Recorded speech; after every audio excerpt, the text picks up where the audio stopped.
I got a message the other day from one of my viewers asking for some help on taking a picture. And they said they wanted to take pictures of like people's hands and then have the back, their bodies slightly blurred out. And you know, they told me they had the EM10 Mark II with the 14 to 42 kit lens and the 40 to 150 kit lens. And I thought to myself, well, that should be easy. But send me a link to a picture of the look you're trying to go for, because in my mind I'm like, just take a picture of people's hands. I didn't quite understand the challenge there, right? So they sent me a link and I looked at it and this picture here and I said, this is a nice picture, but that shouldn't be too hard. So I just went up to my porch and I got the camera out on a tripod and I took a couple pictures.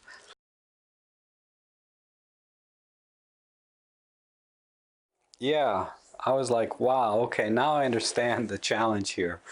You can't just simply take the camera out and take a picture uh, like I did there. You really have to give it some thoughts. So I went back down, looked online, and really looked at the picture carefully. I said, okay, first of all, this picture's in black and white. And it's got a little bit of a grain to it and a little bit of tone. And I see a few triangles here, like between the arms and the legs.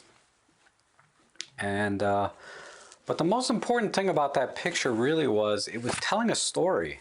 You know, because obviously this is someone that got dressed up to go out at night and have a good time. They're having a drink and they got all their rings and bling going on. And I said, you know, this is really an interesting picture because of the kind of the story it tells.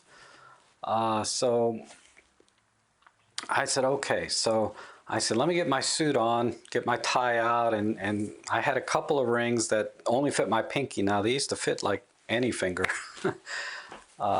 It's been a while since I've worn a tie and rings and jewelry, but in any case, I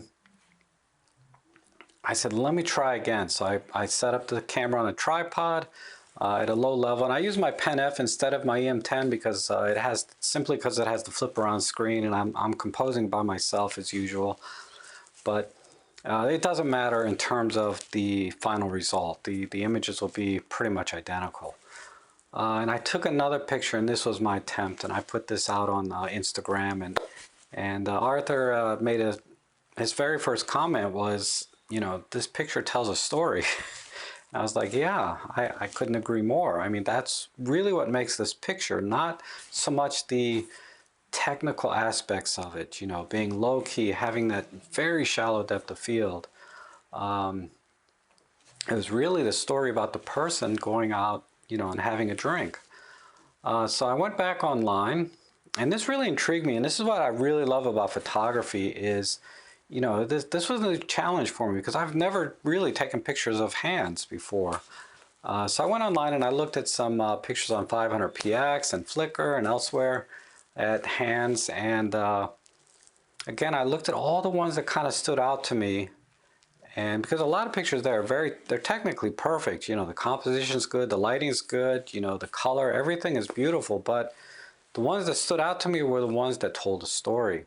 So let me go ahead and show you how I set up the shots and my thought process to getting kind of the look that I wanted and what story I was trying to tell.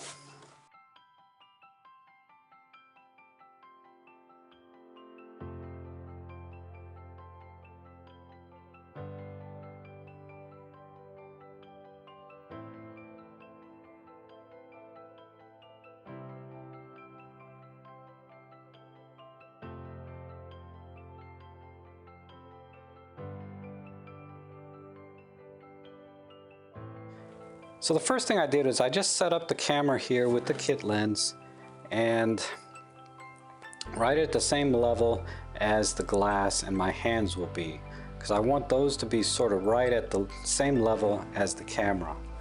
And then for lighting, the only thing I used was this one light here coming from the side to give me a nice side lighting. And I didn't use any other lights. And you know, I had all the curtains closed because it was middle of the day. And then I noticed the person was sitting on a white sofa. So my sofa is like this dark blue, so I just put a white towel here to sort of imitate that. And then I just sat down and I took the picture. It wasn't too hard, and that's the image I got. So then I just set up the camera over here where this camera now is recording me, and stood in front of this light to kind of give me that side lighting reflection that's on the Olympus logo here. And then also I was very cautious about this buckle here. This is a metal buckle, that it didn't blow out or get too dark or get blacked out for that matter.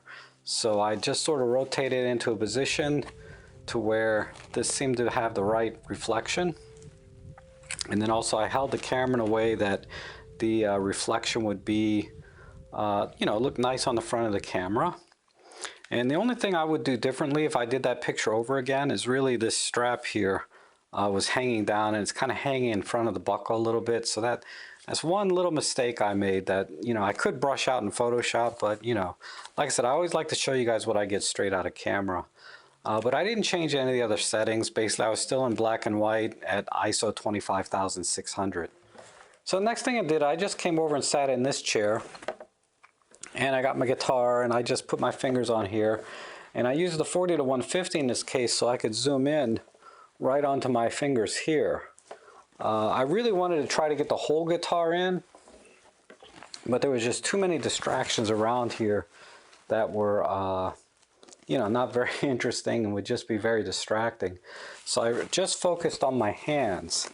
So, and then I tried to fill the frame with only things that were important to the story, right, of me playing the guitar. So I just had the fret bar here in the frame, along with the dials here for tuning and stuff. And that's all I did to take these pictures. Now the first picture, it was just me copying this other picture, but it does tell a very similar story that's part of my own life, where I used to go out 2-3 nights a week, you know, back in the day, and that was my lucky jacket. Now the second picture I took of me not holding a glass, but I'm just sitting there with my hands together. That's me as I get a little bit older, because as I got older, I found myself dressing up to go out, and then I made the mistake of sitting down and saying, screw it, I'm too tired. And then it got to a point where I hardly go out at all anymore. Now the next picture of me holding the guitar is also part of my story, where I tried to learn how to play guitar, and I got okay at it for a little while, but I haven't picked it up in about 8 years, I think. Now the last picture is just me petting my dog Ellie, but that's also part of my story where, you know, my entire adult life I've always had a dog, and I love dogs, so that's definitely a big part of my life and my story, and that's why I took that picture. So that's really the most important thing in the image, is you need to be able to tell a story. So when you start taking pictures of your loved ones and friends and family, of their hands, think about what their story is, okay? You know, do they have a hobby? Do they have something that they cherish that maybe they can be holding with their hands?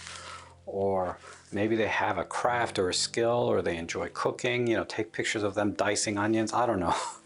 But give some thought to the story when you take a picture, and that will really make the image more than whatever equipment or gear that you have.